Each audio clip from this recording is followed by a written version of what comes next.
स्वामी कही प्रिय, मैंने रात्रि में एक स्वप्न देखा। क्या देखा है? तुम्हारे अनुज भरत वो और सारी माताएं एवं गुरुजन और अयोध्या के सारे प्रजाजन चित्रकूट की ओर चले आ रहे हैं। क्या भैया भरत, माताएं, समस्त अयोध्यावासी चित्रकूट आ रहे हैं? हाँ, मुझे इसमें संदेह है। भरत को तो राज्य दिया था, फिर वो किस कारण से यहाँ चित्रकूट पर आ रहा है?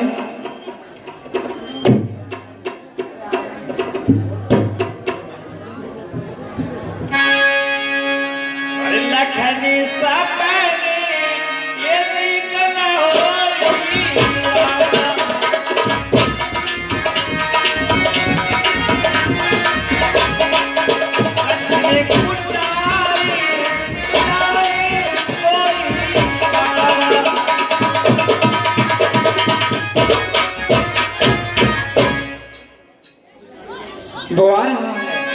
वो आ रहा है, वो इसी ओर बढ़ता आ रहा है।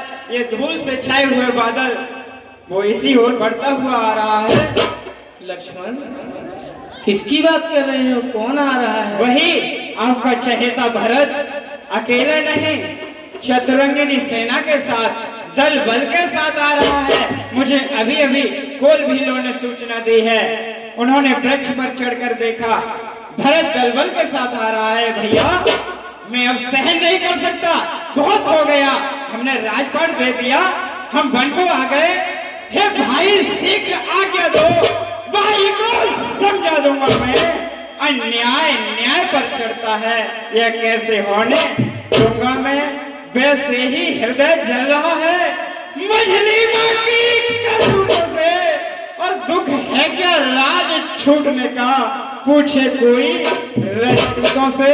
अरे इस पर भी वह संतुष्ट नहीं, सेना में लड़ने आता है। भैया, हमने राजपाट दे दिया, इस पर भी वह शांति से नहीं बैठा, दल बल के साथ हमें मानना चाहता है। इस पर भी वह संतुष्ट नहीं, सेना में लड़ने आता है और असहाय समझ वन में हमको घेरने पकड़ने आता है।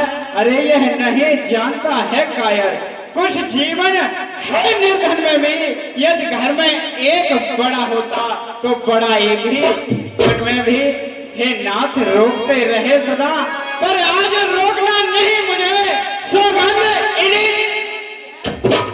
इस समय टोकना नहीं मुझे। यदि पुत्र सुमित्रा का हूं मैं तो उसका गर्भ मिटा दूंगा।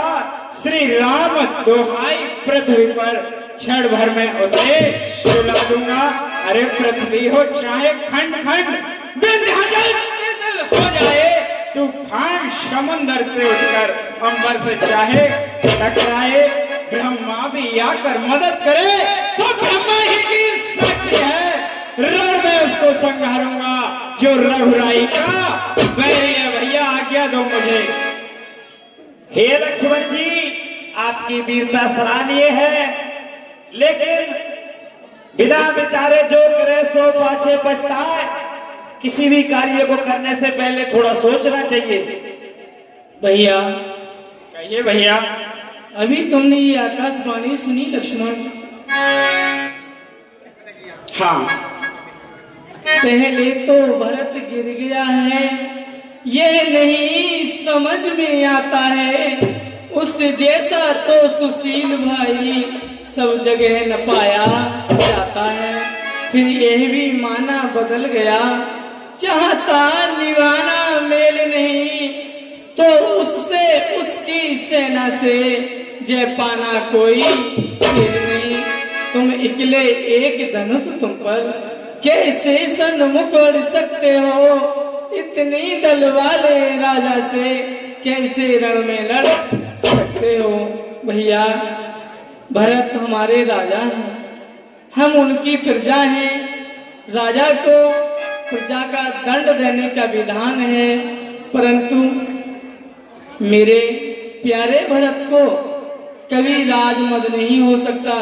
यदि त्रिलोकी का भी राज भरत को दे दिया जाए तो किंचित मात्र भी भरत के अंदर अंकुर पैदा नहीं हो सकता।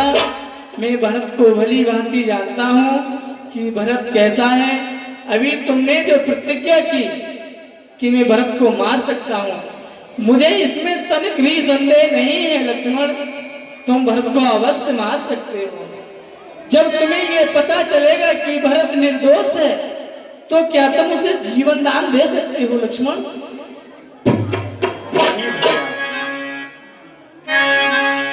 यदि तुम्हें राज की लालसा हो तो भरत मेरे एक ही इशारे पर तुम्हें अयोध्या का राज सौंप देगा लक्ष्मण। नहीं भैया, मुझे राज की लालसा नहीं है, परंतु मैं ये सहन नहीं कर सकता।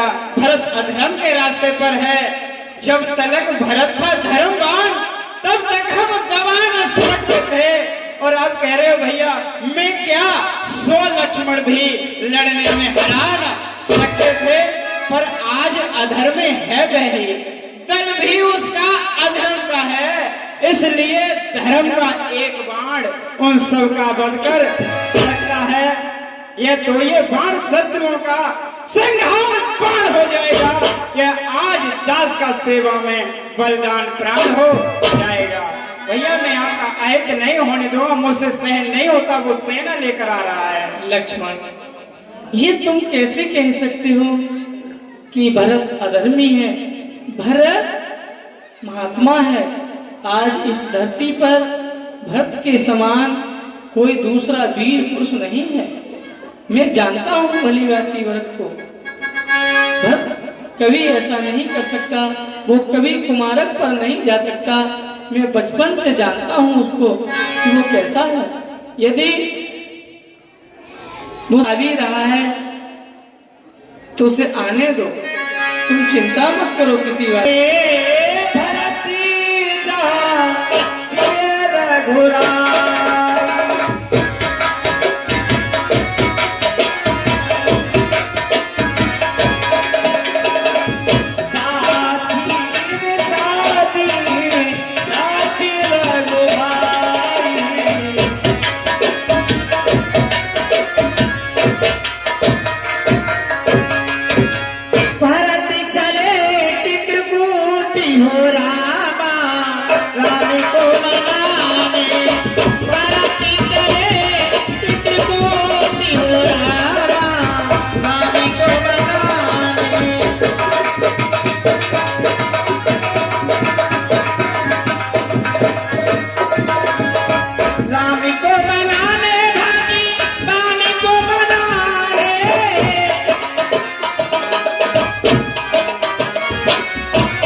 भरत प्रणाम करती रघुनाथ। वो कुटिया में सामने विराजमान है। ए भैया राम। भरत बारे बच्चे उड़ी लिए उठाए उड़ी लाए कपाल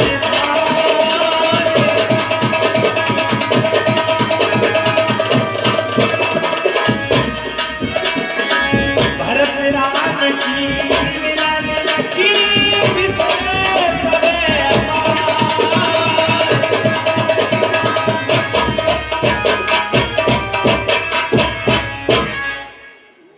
भैया भरत, ये तुम्हारी क्या दिशा है? अयोध्या, प्रिय माताएं, मुझे तुम्हारी दिशा देख करके भैया मेरे हृदय में बड़ी चिंता उत्पन्न हो रही है। मेरी कुछ समझ में नहीं आता क्या कारण है। अयोध्या में सभी कुशल मंगल से तो हैं भैया?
मेरे भैया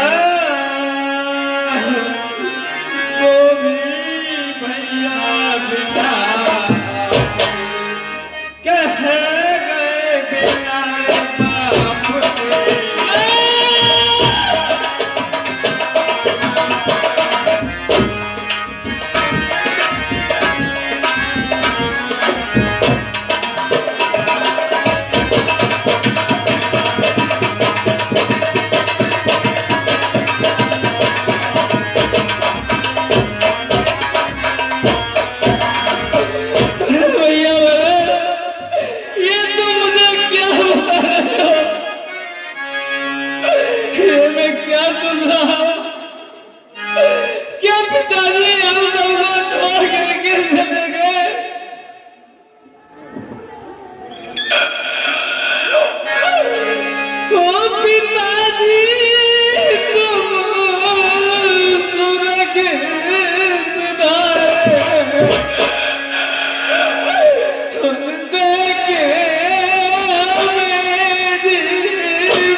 धैर्य को धारण करिए, इतने विकल मत होइए, ये समय इस तरह से विकल होने का नहीं है, धैर्य को धारण रखिए पुत्र।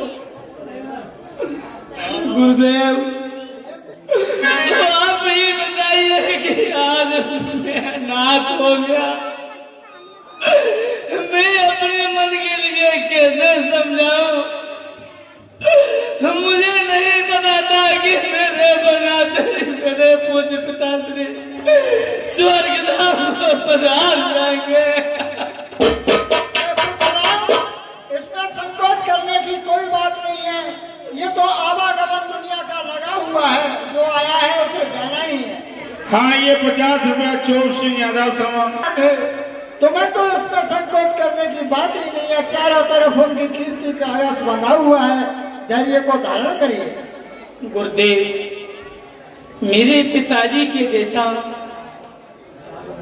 अब मुझे इस धरती पर और कोई दूसरा दिखाई नहीं देता, मेरे हृदय को शांति नहीं होती। आप ही बताइए कि मैं क्या करूँगा, मेरा मार्गदर्शन कीजिए गुरुदेव। हे पुत्र, मेरे बताने से कुछ नहीं होगा, मैंने तो भरतलाल से भी कहा था कि आपकी अनुपस्थिति में राजकाज को संभाले, मगर भरतलाल ने मेरे प्रस्ताव को ठुकरा दिया और ये आपके सामने कोई प्रस्ताव लेकर आए हैं, इनका प्रस्ताव मंजूर करिए। क्या? तब बोले मुनि भरत सने, सब संकोच तजता की, कृपा सिंह प्रिय बंद सने, कहे ओ हृदय की बात। अयोध्यावासी एवं भरत जी सभी लोग इस बात का विचार कर रहे थे कि भगवान प्रभु राम से वापस जाने के लिए कौन कहेगा। तो गुरुदेव कहने लगे भरत जी से कि तुम जिस प्रयोजन से आए हो अपना मत रखो। हे भैया राम, कहिए भरत। तुम अवध के लिए वापस चलो और अवध का राज करो। भैया, मैं 14 वर्ष का प्रण ले चुका हूँ, पिताजी की आज्ञा का पालन करने के पश्चात ही मैं अयोध्यापुरी में प्रवेश कर सकता हूँ, तब तक के लिए किसी भी नगर में जाना मेरे लिए वर्जित है। अंदर दरवाजे के सामने खड़े लोग बहुत जोर से आवाज कर रहे हैं, कृपया शांत रहें, सभी ओर से शांत रहें, हमारे पात्र मेहनत कर रहे हैं, इसमें डिस्टर्ब होता है, शांत रहिए। हे रघुनंदन रघुकुल भूषण, रघुनायक रघुपति रघुराज,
वह जगदम्बा जग जननी है।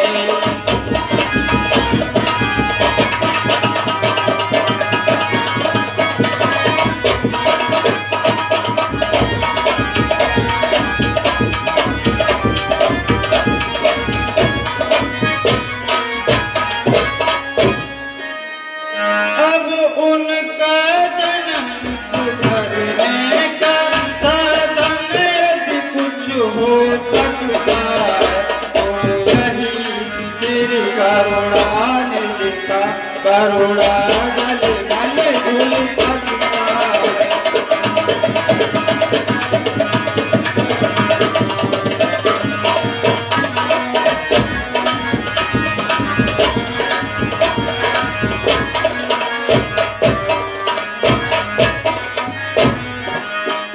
पर है अनर्थ बेमौत अयोध्या पर करनी है राजा रानी फल उनका प्रजा भोगती है।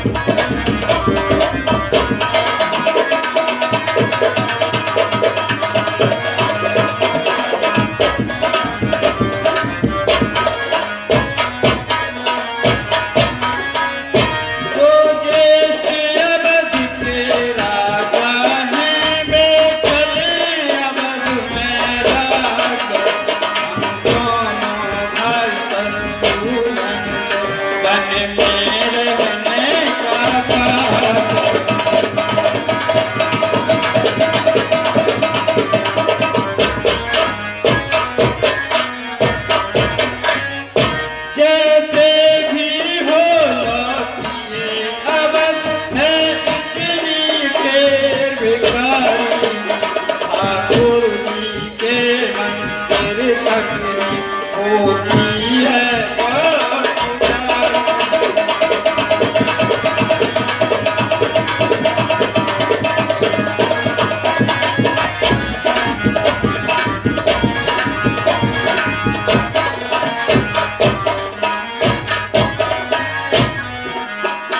जो एक बार कुछ निश्चय कर फिर उस निश्चय से टलता है, उसका टलना चंचलता है, निज आत्मा की दुर्लभता है।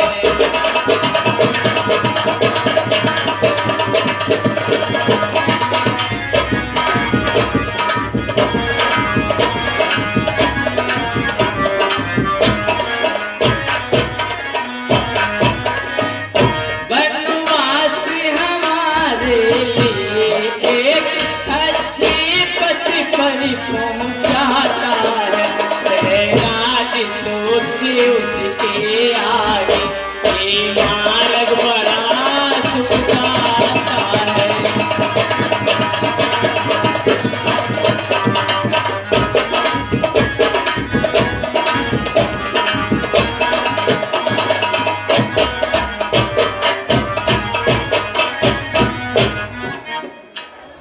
जेठे भ्राता जी थे होते छोटा नाराज कर सकता है।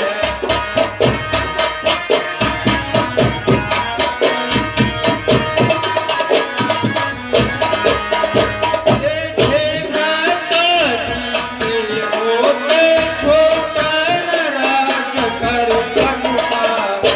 यदि करता है तो अधर्म है यह धर्म शास्त्र में लिखा।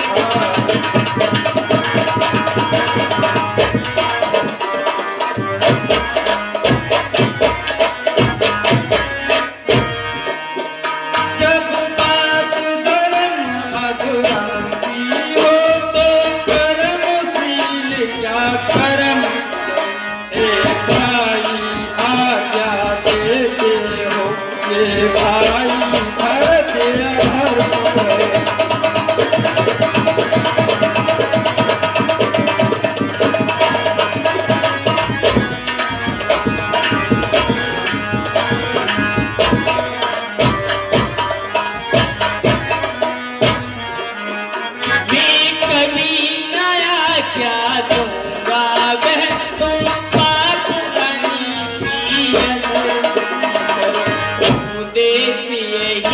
होगा मेरा।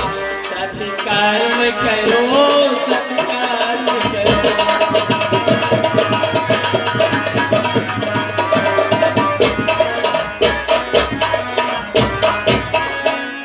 पितु माता की आज्ञा पालन बेटे का धर्म कहता है।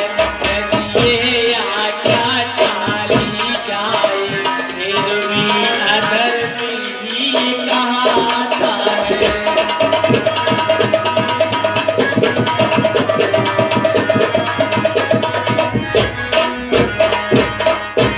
भैया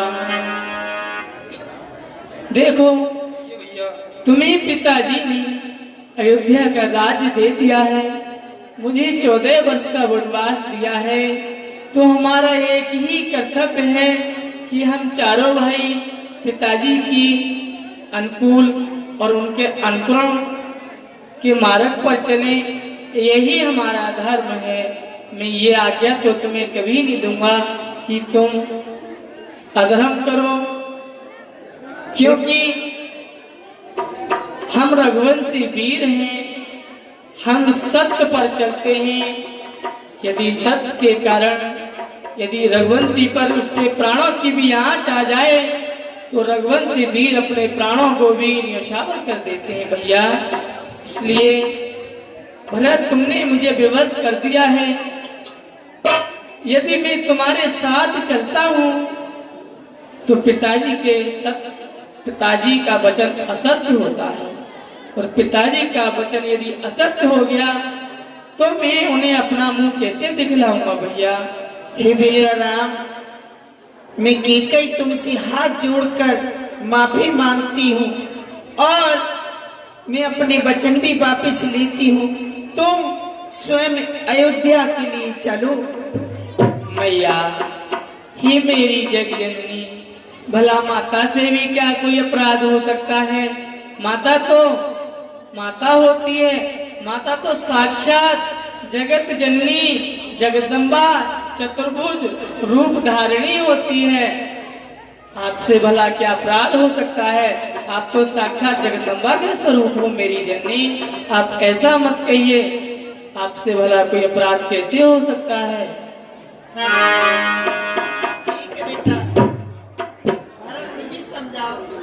हे भैया राम, मेरा कहना यही है कि आप अवध को चलो और हम दोनों भाई शत्रुघ्न सहित यहाँ वनवास बिताएंगे। नहीं भैया, राज्य को लेकर के दोनों भाइयों में अपना अपना धर्म बना हुआ है। भरतलाल जी कहते हैं कि नहीं प्रभु, आप राज्य कर सकते हैं। भगवान श्री राम कहते हैं कि नहीं, पिताजी ने आपके लिए राज्य दिया है। तो इनका समाधान पूज्य गुरुदेव भगवान करेंगे। हे पुत्र राम, कहिए गुरुदेव। अगर आप भी अयोध्या के लिए नहीं जाना चाहते तो कम से कम इन्हें कोई ऐसी निशानी दे दो जिससे वो आपकी निशानी को देखते रहें और आपके राज्य का शासन को आपके ही रूप में चलाते रहें। ठीक है गुरुदेव, जैसी आज्ञा। और मेरे ले जा चरने खड़ाऊं भैया, और मेरे ले जाओ चरने खड़ाऊं। भरत जी लौटी अवधि को जाओ।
भैया। तुम मेरी चरण पादुकाओं को ले जाओ और जाकर के सिंहासन पर रख देना।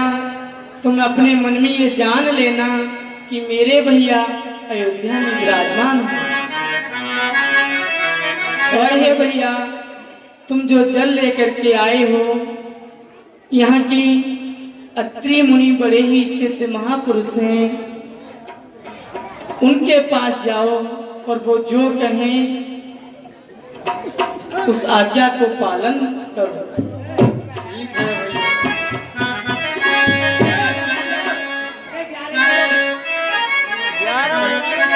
अभी तो क्या तुम कोई घड़ी लेके आओ के 12 बजे का। अरे बैठ जाओ, आधा घंटे की मिला हो रहा, बैठ जाओ। भैया, तुम शीघ्र ही अयोध्या के लिए चले जाओ, क्योंकि इस समय अयोध्या में तुम्हारे अतिरिक्त और कोई नहीं है। मेरी आज्ञा का पालन करो भैया। हे भैया राम, मैं आपके कहने से अयोध्या वापस तो जा रहा हूँ, लेकिन 14 वर्ष पूर्ण होने के बाद यदि आपने एक दिन भी लगाया तो अपने इस भरत को मरा क्यों देखोगे भैया? नहीं भरत, नहीं भरत, भरत, मैं निश्चय और दृढ़ता और शपथ पूर्वक कहता हूँ कि मैं 14 वर्ष की अवधि पूर्ण होते ही एक दिन भी वन में नहीं बिताऊंगा। मैं सीधा अयोध्या चला आऊंगा भैया, तुम धीरज रखो। गुरुदेव, ये पुत्र मेरे प्यारे भरत का आप ख्याल रखना। क्यों ये अभी बालक है। शोर शराबा कम करो भाई। कोई टेंशन मत लो, जैसे राजा जी के साथ कार्य करते थे हम लोग, उसी प्रकार से इनके साथ में करेंगे। कोई दुराचार दुराव हम नहीं किया जाएगा। ठीक है, गुरुदेव के चरणों में राम का प्रणाम स्वीकार। चिरंजीवी भाव। गुरुदेव के चरणों में लक्ष्मण का प्रणाम स्वीकार।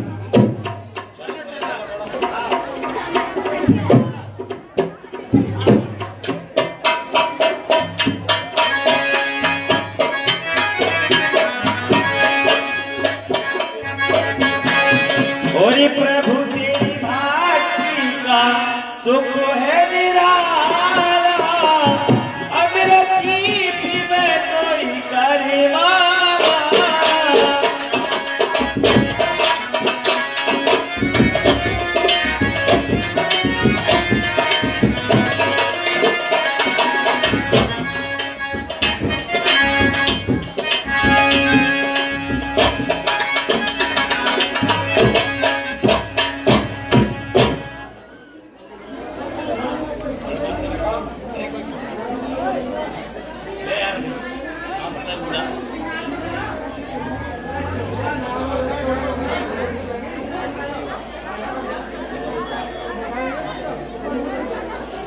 ओम हरिओम मंगलम भगवान विष्णु मंगलम गरुड़ध्वजा मंगलम पुंडरीकाक्षाय मंगलाय तन्नो हरि।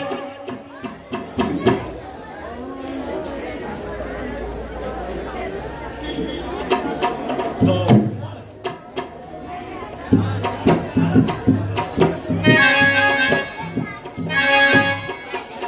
हाँ ये बीस चुने कोठरी में सुहाए,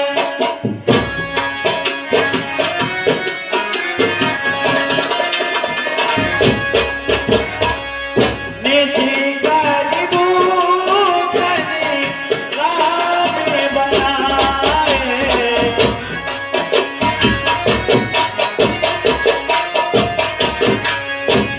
हे प्रिय सीते, कहिए स्वामी। आज मेरा मन तुम्हारे श्रृंगार करने के लिए कर रहा है। आज मैं अपने हाथों से तुम्हारे सर में सुंदर सुंदर कली के फूलों से तुम्हारा ये मुखमंडल सजाऊंगा मैं अपने हाथों से। जैसी इच्छा नाथ। सीता पहराए प्रभु सादरी, बैठे फटकी सिलाए अति सुंदर। सुरपति सुती धरवायत देता,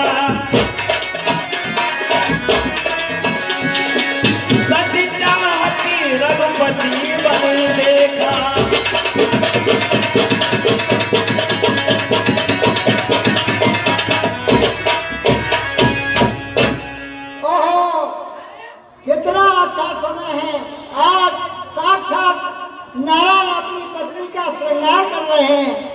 देखता हूँ कहीं दोनों का काम तो नहीं है, साथ नारायण है या कोई और है।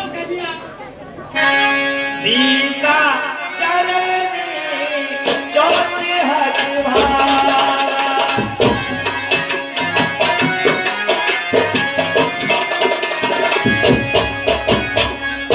मोड़े मती मती कारनिका।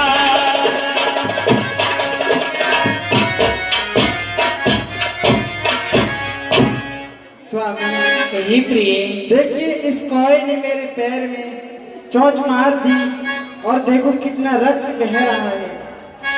चला हाँ प्रिय, नायक तुम चिंता मत, सीख धनसी सायकी संतान।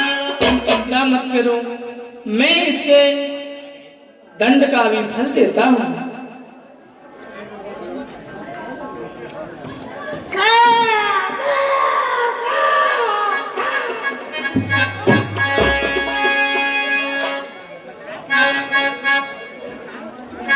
क्या हुआ?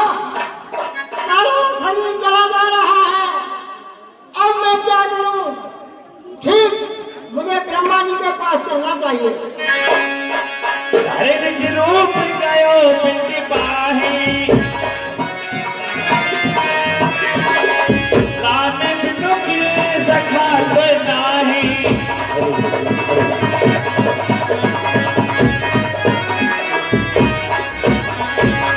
ओ ब्रह्मा जी, मैं जला जा रहा हूँ, मेरे दुख का निवारण कीजिए। हे जयंत, इंद्रपुत्र, ये तेरी दुर्दशा कैसे हुई है, पहले कारण बता। हे गुरुदेव, मैंने भगवान रामचंद्र जी की पत्नी की परीक्षा ली थी और मैंने उसके पैरों में चोट मार दी। भगवान श्री राम ने मुझे अग्नि बाण का प्रहार करके और बहुत ही घायल कर दिया है। मेरी दुर्दशा इसलिए हुई है, मेरी करने का फल है। अब इसका कोई उपाय कीजिए ब्रह्मा जी। जयंत, तेरे इस जघन्य अपराध का यहाँ कोई प्रायश्चित नहीं है। हम तुझे क्षमा नहीं कर सकते, तेरी कोई रक्षा नहीं कर सकते, अर्थात तू यहाँ से चला जा। ब्रह्म धाम शिवपुर सभी लोग फिरा ध्रुव व्याकुल भैंसों का। अब मुझे शंकर भगवान के पास चलना चाहिए। का हे शिवजी महाराज, कहिए। मैं जला जा रहा हूँ, फूका जा रहा हूँ, मेरे दुख का निवारण करिए प्रभु, दुख का निवारण करिए। अरे ये तेरी दुर्दशा कैसे हुई, किसने की है, पहले कारण तो बता। हे भोलानाथ, मैंने आज भगवान श्री राम को साक्षात अपनी पत्नी का श्रृंगार करते हुए देखा, तो मैंने उनकी परीक्षा लेने हेतु उनकी पत्नी के पैरों में चोट का प्रहार किया और उन्होंने उसमें रुष्ट होकर मेरे बाण मार दिया। मैं जला जा रहा हूँ। अरे यह तो तूने बहुत ही अक्षम्य अपराध किया है। मैं तेरे इस अपराध को क्षमा नहीं कर सकता। तू भगवान राम का अपराधी है। उनकी भार्या के प्रति तूने कुभाव बना करके और उनके चरण में चोंच का प्रहार किया है। मैं तुझे क्षमा नहीं कर सकता, चला जा यहाँ से, अन्यथा दूसरा श्राप तुझे मैं भी दे दूंगा। कहते हैं कि जो भगवान का द्रोही होता है उसे कोई शरणागत नहीं करता है। काहो बेटन कहा नहीं, राख को सके राम कर दो। और मेरे दुख का निवारण कोई भी नहीं कर सकता। मैं अपने किए का फल भोग रहा हूँ। नारद देखा विकल जयता,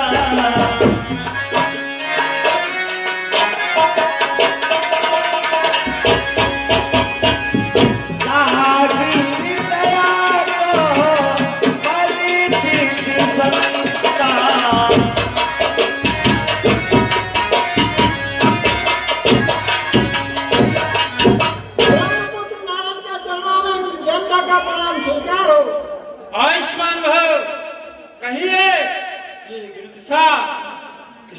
है तेरी, क्या कारण है, इसका मुख्य उद्देश्य तो बताइए। एक उदय भगवान श्री राम वन में बैठे हुए अपनी पत्नी का श्रृंगार कर रहे थे, तो मैंने उनकी परीक्षा लेने हेतु उनकी भार्या के चरणों में जोत का प्रहार कर दिया। उन्होंने उससे रुष्ट होकर मुझे घायल कर दिया और मैं जला जा रहा हूँ, फूका जा रहा हूँ। हे गुरुदेव, मेरे दुख का निवारण कीजिए, न्याय कीजिए। ठीक है, तू कहीं भी जा, किसी की भी शरण में जा, कोई तेरे लिए समाधान निवारण ही नहीं कर सकता। फिर अब एक युक्ति बता रहा हूँ मैं जयंते। बताइए क्या युक्ति है?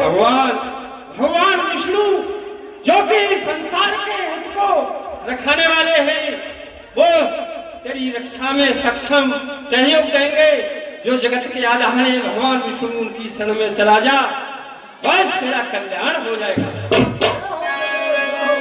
पठवा तुरंत राम पे जाई,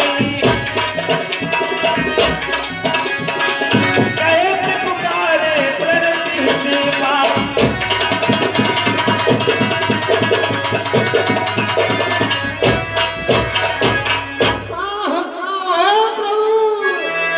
आतरे सबे कहे थी पद जाई, त्राहे त्राहे दयाल रघुराई।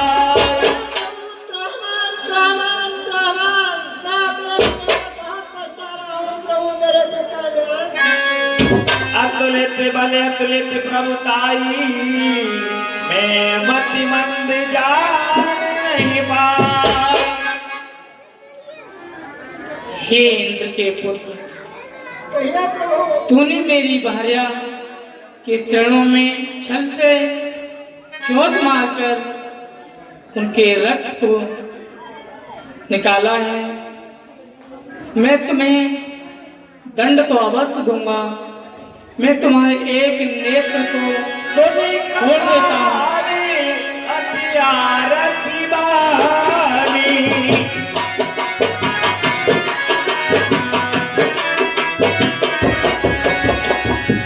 एक ही नैन कर सजा भवानी।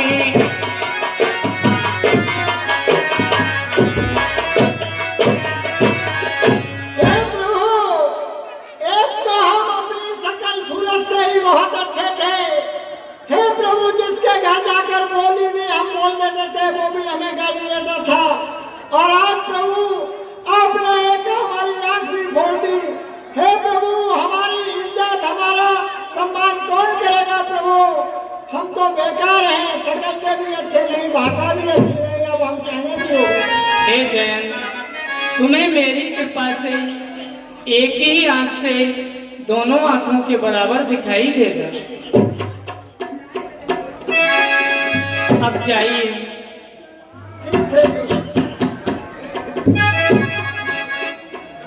जब प्रभु को चित्रकूट में रहते रहते भैया लक्ष्मण, कहिए भैया। देखो यहाँ रहते रहते चित्रकूट में हमें काफी वर्ष बीत चुके हैं और अब यहाँ हमें सब लोग जान गए हैं। अब हमें आगे का मार्ग तय करना चाहिए। चलो चलते हैं। चलो चलते हैं। सकली मुनि सने विदा कराई,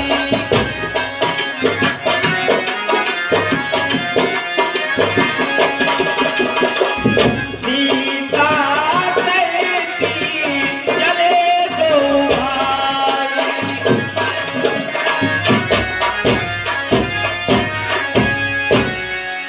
अत्रि के आश्रम प्रभु गए,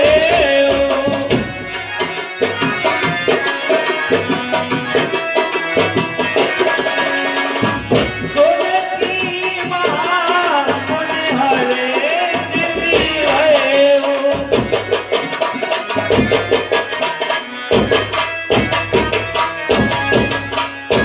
मुनिराज के चरणों में दशरथ नंदन राम का प्रणाम स्वीकार है। कल्याण मस्तु श्री राम, आपका मेरे आश्रम में स्वागत है।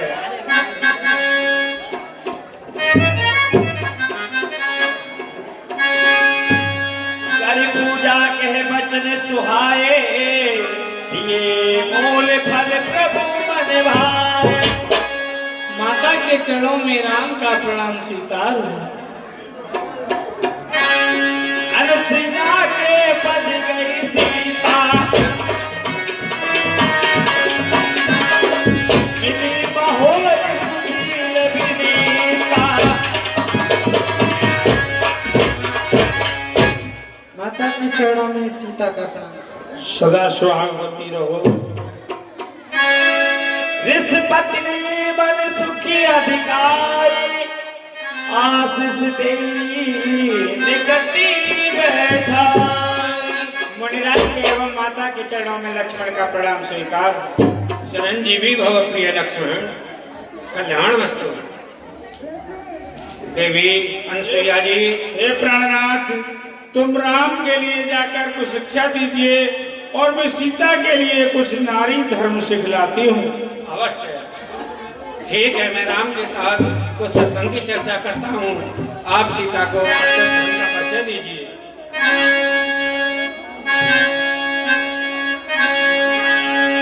कहर बनो सबत मृतवानी, नारी धर्म कछु जाति बखानी।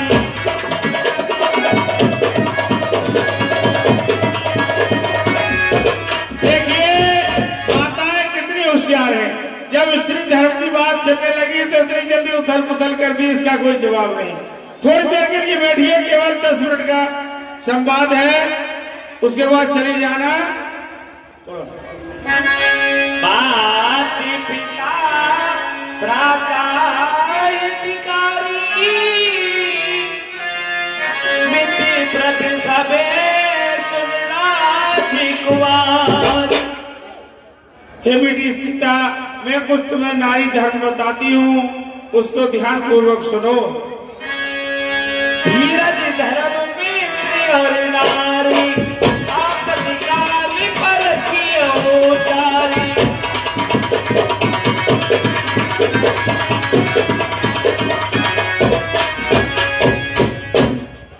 बेटी सीते, धैर्य और धर्म को आपत्ति काल में ही परखा जाता है। प्रतिरोध पति जड़ धनहीना, अग्नि बदर को दी अति दीना।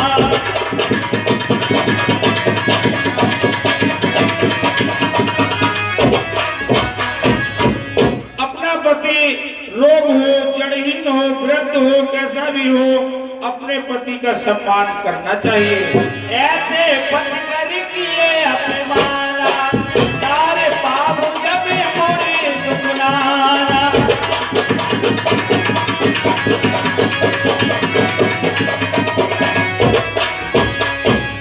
जो ऐसे पति को, अपने पति के लिए स्त्रियां अपमान करती हैं, वो नर्क लोक के लिए जाती हैं। एक ही धारा में एक व्रत सेवा रामा।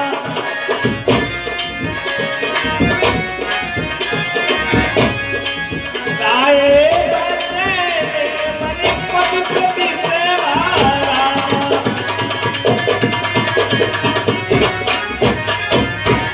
बेटी सीते, स्त्री के लिए एक ही धर्म है और एक ही नियम है, वो अपने पति की पूजा करे। पति की पूजा करने से पत्नी स्वर्ग लोक को जाती है। जगपति गिरताचार्य में आए ही, वेद पुराण साथी सबों के ही।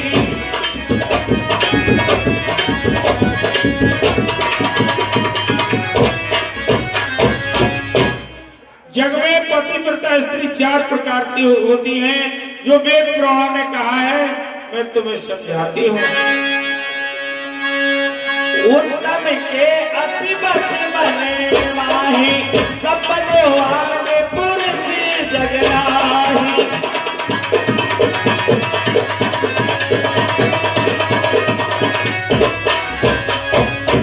उत्तम श्रेणी की पतिव्रता वो होती है बेटी सीते, जो स्वप्न में भी पराये पुरुष का दर्शन नहीं करती हैं, अपने स्वप्न में भी अपने पति को ही देखती, किसी पराय पुरुष को स्वप्न में भी नहीं देखती। वो उत्तम श्रेणी की पतिव्रता होती है। मध्य में पाली पति देखे कहते रामा,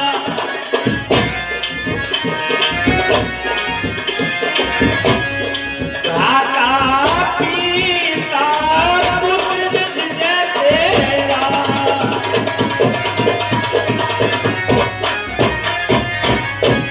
और मध्यम श्रेणी की बीच की जो पतिव्रता होती है, वो अपने से बड़े को पिता के समान देखती हैं और अपने से छोटे को पुत्र के समान देखती हैं और अपने को बराबरी के लिए भाई के समान देखती हैं। वो मध्यम श्रेणी की बीच की पतिव्रता होती है। बेटी सीते धर्म विचार समझ कुल रही, सोच कटती श्रुति रस गए। और तीसरी श्रेणी की पतिव्रता होती है कि अपने कुल का धर्म समझ कर भी कोई गलत कार्य नहीं करती। कहती हैं हमारे घर का बड़ा नाम है, परिवार का बड़ा नाम है, इसलिए इज्जत खराब ना हो जाए। वो अपने भय बस अपने परिवार की इज्जत को बचाए रखती हैं। वो तीसरी श्रेणी की पतिव्रता होती है। बिन अवसर भय तेरे जोई, जाने अदन नार जग सोई। और एक चौथी श्रेणी की पतिव्रता दो होती हैं, इनको अवसर ही नहीं मिलता। वो बिना अवसर भयवश अपने घर में रहती हैं, वो भी अपने धर्म को बचाए रहती हैं। तो तीसरी श्रेणी की पतिव्रता, चौथी श्रेणी की पतिव्रता होती है। पति बच्चा की परिपति रति करई रामा,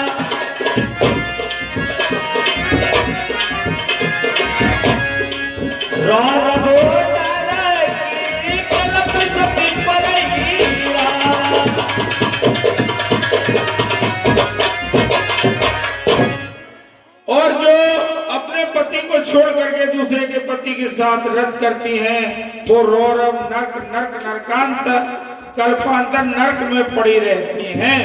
वो निम्न श्रेणी की पतिव्रता होती है। पति प्रतिकूल जन्म जहे जाई, विधवा हो पाई तरुणाई।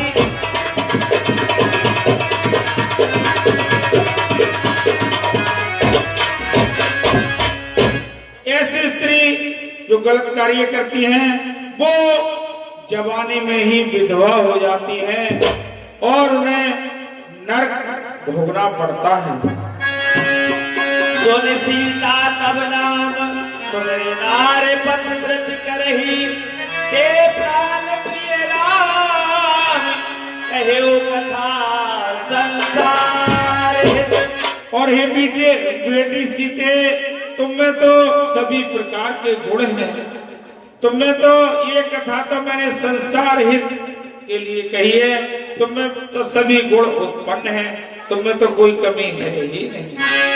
सोने जान की परम सुखी बाबा,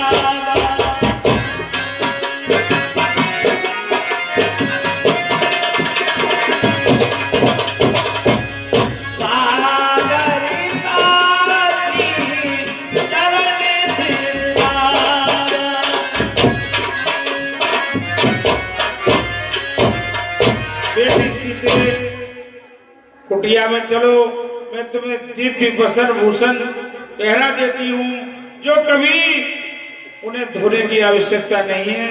वो हवा में चलते ही साफ होते रहेंगे, कभी उन्हें साफ करने की आवश्यकता नहीं है। मेरे पास वो दिव्य वसन भूषण है जो मैं तुम्हें पहरा देती हूँ, उन्हें धोने की कोई आवश्यकता नहीं है।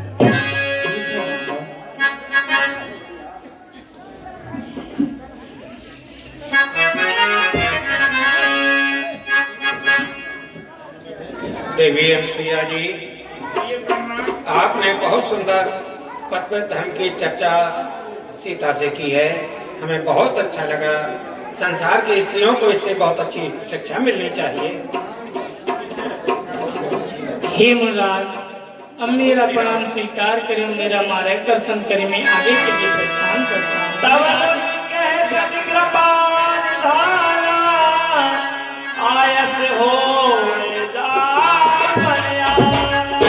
हे भगवान, मुनिवन, अब मुझे आज्ञा दीजिए इससे कि मैं आगे का मार्ग तय कर सकूं।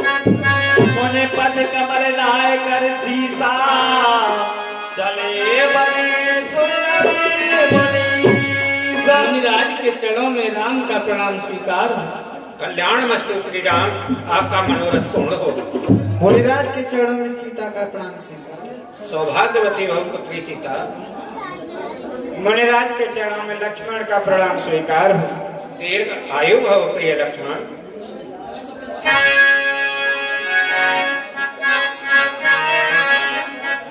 आगे राम अनुज पुनि बाचे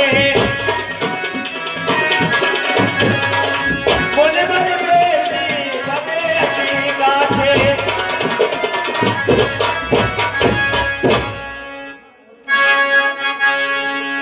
मुनि आए जहाँ मुनि सर्वज्ञा।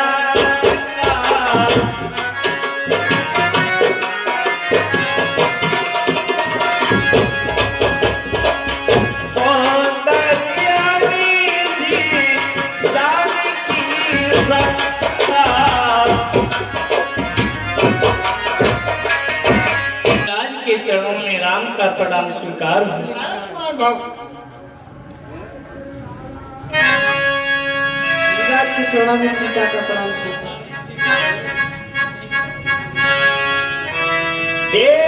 राम मुखी पंकज मुनि बरि लोचन भृंगी। सादर पानी करति अति धन्य जननी सर्वभंग। मुनिराज के चरणों में लक्ष्मण का प्रणाम स्वीकार हो। चिरंजीवी भव। हे प्रभु, मैंने आपका आगमन सुना, इसलिए मैं यहाँ रुक गया हूँ। मुझे इंद्र अपने स्थान पर लेके जा रहा था। मैंने आपके आगमन की प्रतीक्षा में रुका हुआ था। जाति रहे विरंची के धाम।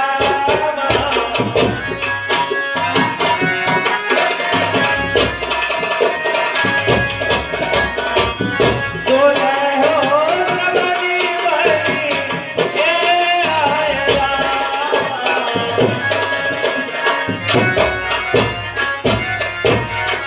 तो हे प्रभु, आप मुझे आज्ञा दीजिए, मैं कहाँ लेकर चलूँ, क्या करना है?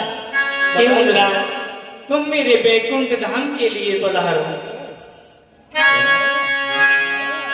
ए